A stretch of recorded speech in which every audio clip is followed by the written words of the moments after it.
అందరికీ నమస్కారం. నేను మీ త్రిపుర. ప్రస్తుతం మనతో పాటు ఉన్నారు ప్రముఖ జ్యోతిష్యులు, సంకల్ప మందిర్ నిర్వాహకులు, బ్రహ్మశ్రీ నందిపట్ల శ్రీహరి శర్మ గారు. నమస్కారం గురువుగారు. వాగర్థావివ సంపృక్తౌ వాగర్థ ప్రతిపత్తయే జగతః పితరౌ వందే పార్వతీ పరమేశ్వరౌ. ఆదిత్యాయ చ సోమాయ మంగళాయ బుధాయ చ గురు శుక్ర శనిభ్యశ్చ రాహవే కేతవే నమః. శృంగేరి జగద్గురు పీఠాధిపతులకి, కంచి పీఠాధిపతులకి నమస్కారములు తెలియజేసుకుంటూ కార్యక్రమాన్ని ప్రారంభిద్దాం. గురువుగారు, మహాశివరాత్రి సందర్భంగా ఈశ్వరుడికి పుష్పారార్చన అంటే చాలా ఇష్టం అని చెప్పి అంటూ ఉంటారు. ఏ పుష్పాలతో అర్చన చేస్తే ఎటువంటి ఫలితాన్ని ఇస్తుంది తెలియజేస్తారా గురువుగారు?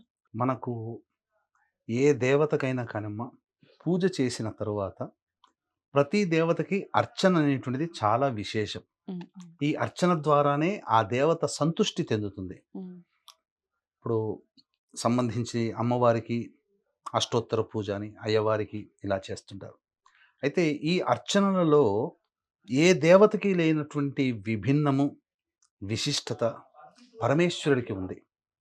కాబట్టి ఈ పరమేశ్వరుని అర్చించే విధానము వివిధ రకాల పుష్పాలతో గనక చేసినట్లయితే పరమేశ్వరుని యొక్క అనుగ్రహం అతి శీఘ్రంగా కలుగుతుంది, గొప్పదిగా కలుగుతుంది.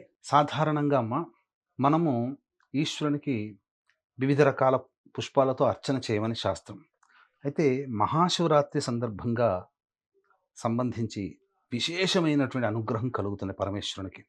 అయితే వీక్షించేటువంటి యూటీవీ ప్రేక్షకులు కూడా గమనించాల్సింది ఏంటంటే, ఈ మహాశివరాత్రి సందర్భంగా ఆ పరమేశ్వరుని పూజించడానికి అర్హత ఏ విధంగా తీసుకోవాలి, ఎప్పుడు ప్రారంభం చేయాలి, ఎప్పుడు సమాయత్తం అవ్వాలి, ఈ యొక్క శివరాత్రి సందర్భంగా చేసేటువంటి పూజా విధానం ఏ సమయాల్లో చేయాలని ముందు వీడియోల్లో చేయడం జరిగింది. కాబట్టి ఆ వీడియోని మీరు ఆసాంతం వీక్షిస్తే తప్పకుండా అన్ని విషయాలు మీకు అందులో తెలుస్తాయి. ఇక ఈ వీడియోలో మనం చర్చించుకునేట్టున్నమ్మా, పరమేశ్వరునికి పూజ అభిషేకం అనంతరం వివిధ పుష్పాలతో అర్చన చేయమని శాస్త్రం. ఏ ఏ పుష్పాలతో కనుక అర్చన చేస్తే ఎటువంటి పుణ్య ఫలితం కలుగుతుందో మనం కూలంకషంగా తెలుసుకునే ప్రయత్నం చేద్దాం. వీక్షించేటువంటి ప్రేక్షకులు కూడా గమనిక, ఈ యొక్క మహాశివరాత్రి పర్వదినం సందర్భంగా మహామహిమాన్విత సుప్రసిద్ధ కాశీ క్షేత్రములో 15వ తారీఖు రోజున నిశీ సమయంలో విశ్వేశ్వరుని సన్నిధాన సమీప ప్రాంగణములో, అంటే కాశీ గర్భాలయంలోనే ఆ ప్రాంగణంలో రుద్రపారాయణము, రుద్రాభిషేకము, 17వ తారీఖు రోజున భౌమ అంగారక చతుర్దశి మరియు సూర్యగ్రహణం అమావాస్య ఏర్పడుతున్నటువంటిది. మన దేశంలో లేకపోయినప్పటికీ ఆ ప్రభావం ఉంటుంది. కాబట్టి ఈ యొక్క సంబంధించినటువంటి ఈ సంబంధించినటువంటి వృషభ, మిథున, కర్కాటక, సింహ, తుల, వృశ్చిక, ధనుస్సు, కుంభ, మీన రాశుల్లో జన్మించినటువంటి వారికి సూర్యగ్రహణ ప్రభావం ఉంది. కావున ఈ రాశిలో జన్మించినటువంటి వారికి గ్రహణ దోష నివారణార్థమై చండీ హోమము, అలాగే మృత్యుంజయ హోమం, రుద్రహోమం, సుదర్శన హోమంతో పాటుగా శనిదోష నివారణకి శనీశ్వర హోమాది కార్యక్రమాలు కూడా చేయించి శక్తిపాతము చేసినటువంటి కరుంగలి మాల ఇవ్వడం జరుగుతుంది. అవకాశం ఉన్నవాళ్ళు కార్యక్రమ తదనంతరం కాంటాక్ట్ చేసి ఈ 17వ తారీఖు రోజున జరిగే దాంట్లో కూడా మీ గోతనామాలు నమోదు చేసుకోవచ్చు. మధ్యాహ్నం 1 గంట లోపల 17వ తారీఖు రోజున జరిగే కార్యక్రమంలో నమోదు చేసుకోవచ్చు. ఇక మనం క్లుప్తంగా మనం తెలియచేసుకున్నట్లయితేనమ్మా, ప్రధానంగా పరమేశ్వరుని అర్చించేటువంటి విధానంలో ఏదైనా ఎవరు సంబంధించి చేస్తారు, ముఖ్యంగా ఈ యొక్క ధనం కోసమై తెల్ల జిల్లేడు పుష్పాలతో కనుక అర్చించినట్లయితే పరమేశ్వరుడికి 10 బంగారు నాణాలతో చేసినటువంటి పుణ్య ఫలితం వస్తుంది. 1000 తెల్ల జిల్లేడు పుష్పములతో అర్చించినట్లయితే పుణ్యము ఒక్క గన్నేరు పుష్పంతో పెడితేనే వస్తుందట. అలాగే 1000 గన్నేరు పుష్పములతో చేస్తే వచ్చే ఫలితము ఒక్క మారేడు దళం పెట్టడం వల్ల వస్తుందట. అలాగే 1000 మారేడు దళములతో అర్చిస్తే వచ్చే ఫలితము ఒక్క తామర పుష్పాన్ని, అంటే తామర పద్మ పత్రము, అంటే తామర పుష్పము కాదమ్మా, తామర పుష్పంలో ఉండే ఒక చిన్న రెక్క ఉంటుంది కదా, ఆ రెక్క పెడితేనే అంతటి ఫలితం వస్తుందట. 1000 తామర పుష్పాల రెక్కలతో ఆ ఈశ్వరుని అర్చిస్తే వచ్చే ఫలితము కేవలం నాగమల్లి పుష్పము పెడితేనే వస్తుందట. అటువంటి 1000 నాగమల్లి పుష్పాలతో చేసేటువంటి పుణ్యము ఒక్క ఉమ్మెత్త పువ్వు పెడితేనే వస్తుందట. ఉమ్మెత్త పువ్వులో పసుపు రంగు, నలుపు రంగు ఉమ్మెత్త చాలా విశేషం. అది సామాన్యంగా దొరకదు. తెలుపు ఎక్కడైనా దొరుకుతుంది. ఇక 1000 ఉమ్మెత్త పుష్పాలతో అర్చిస్తే ఒక వాకుడు పువ్వు పెడితే అంత పుణ్య ఫలితం వస్తుందట. 1000 వాకుడు పువ్వులతో కనుక పూజిస్తే వచ్చే ఫలితము ఒక్క తుమ్మి పుష్పము పెడితేనే వస్తుందట. అట్లాంటిది 1000 తుమ్మి పువ్వులతో అర్చిస్తే వచ్చే ఫలితము ఒక్క రెల్లు పుష్పము, రేల పుష్పము అని అంటారు, రేల చెట్టు అని అంటారు. ఆ రేల పుష్పమును పెడితేనే ఆ పరమేశ్వరునికి అనుగ్రహం కలుగుతుందట. అటువంటిది 1000 రేల పుష్పాలతో అర్చిస్తేటువంటిది, అంటే రెల్లు పువ్వులు అని అంటే ఏంటనంటే రేల పువ్వులని కూడా చెప్పవచ్చు, లేదా దర్భ దొరుకుతుంది. ఆ దర్భకి చెట్టుకు వచ్చే పూలు ఒక్క పువ్వు పెట్టిన ఫలితం అట. అటువంటి దర్భ పూలు 1000 పుష్పాలతో వచ్చే ఫలితము ఒక్క జమ్మి ఆకు పెట్టినట్లు, ఒక జమ్మి దళము అంటారు, జమ్మి పత్రము పెడితే వస్తుందట.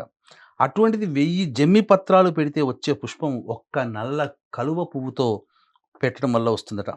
కాబట్టి అన్ని పుష్ప జాతులలోకెల్లా నల్ల కలువ అంటే పరమేశ్వరునికి మహాప్రీతి అట, అత్యంత యోగవంతమైనదట. అటువంటిది ఎవరైతే 1000 నల్ల కలువ పుష్పాలతో పూజిస్తారో వాళ్ళకి కల్పకోటి సమానమైనటువంటి పరాక్రమవంతుడైనటువంటి సంతానము కలిగి, అంతటి గొప్పది కలిగి అంచెమున శివలోకాన్ని పొందుతారట. ఉమ్మెత్త పూలతో ఎవరైతే అర్చించుకుంటారో 1,00,000 గోవులు దానం చేసిన పుణ్య ఫలితం ఆ ఒక్క ఉమ్మెత్త పూలతో అర్చించినందువల్ల కలుగుతుందట. మారేడు దళములతో ఎవరైతే ఈశ్వరుని అర్చిస్తారో సమస్త పాపముల నుంచి విముక్తుడవుతాడట. ఇది మనకు శాస్త్రంలో చెప్పబడి ఉందమ్మా. కాబట్టి వీక్షించేటువంటి ప్రేక్షకులు అందరూ కూడా ఈ సంబంధించినటువంటి విధానంగా చేసుకోవచ్చు. అయితే ఇక్కడ మనకు చెప్పబడినటువంటిది ఏంటంటే 1000 జిల్లేడు పుష్పాలతో అర్చిస్తే పుణ్యము మనకు చెప్పబడినటువంటిది కదమ్మా. ఇక్కడ మనకు చెప్పబడినటువంటిది ఏంటంటేనమ్మా, ఏ పుష్పాలతో గనక పూజ చేస్తే ఎటువంటి దోషములు పోతాయో కూడా చెప్పబడి ఉంది. ఏంటనంటే తెల్ల జిల్లేడు పుష్పాలతో అర్చిస్తే తెలిసి తెలియక, తెలిసి కాదమ్మా తెలిసే చేస్తారు, పరస్త్రీ గమనం అంటే ఇతరుల యొక్క స్త్రీలని పొందితే వచ్చే దోషము తెల్ల జిల్లేడు పుష్పాలతో ఈశ్వరుని అర్చించడం వల్ల తొలగిపోతుంది. అలాగే వాగ్దాన భంగ దోషం చేస్తుంటాం, అంటే మాట ఇచ్చి తప్పుతుంటారు కదా, ఆ దోషములు పోవాలి అని అంటే నల్ల ఉమ్మెత్త పుష్పాలతో అర్చించాలట. అలాగే తల్లిదండ్రులను నిందిస్తుంటుంటారు, తల్లిదండ్రులను నిందించడం వల్ల వచ్చే పాప ఫలితము నాగమల్లి పుష్పాలతో పూజించడం వల్ల తొలగిపోతుందట. అలాగే అపాత్ర దానం చేసింటారు, అంటే ఒకడికి చదువు చెప్పిస్తాడు, ఆ చదువు వాడు గొప్పగా చదివి తీవ్రవాద కార్యకలాపాల్లో చేయరనుకోండి, అరే నేను చదువు చెప్పడం వల్ల వాడు తీవ్రవాదం చేయడం వల్ల ప్రపంచానికి నాశనం అవుతున్నాడు అంటే, ఏదైనా సపోజ్ వాడు దయదలిచి రోడ్లో ఉన్నటువంటి వాడికి దయదలిచి ఒక 20 రూపాయలు 50 రూపాయలు ఇచ్చాం, ఆ డబ్బులతో సారా ప్యాకెట్ కొనుక్కొని సిగరెట్లు కొనుక్కొని తాగాడు అనుకో, అది అపాత్ర దానమే కదా. ఇలా ఈ అపాత్ర దానం చేసినటువంటి ఏదైతే ఉంటుందో ఒక్క బంగారు మారేడు దళముతో అర్చిస్తే ఆ దోషం పోతుందట.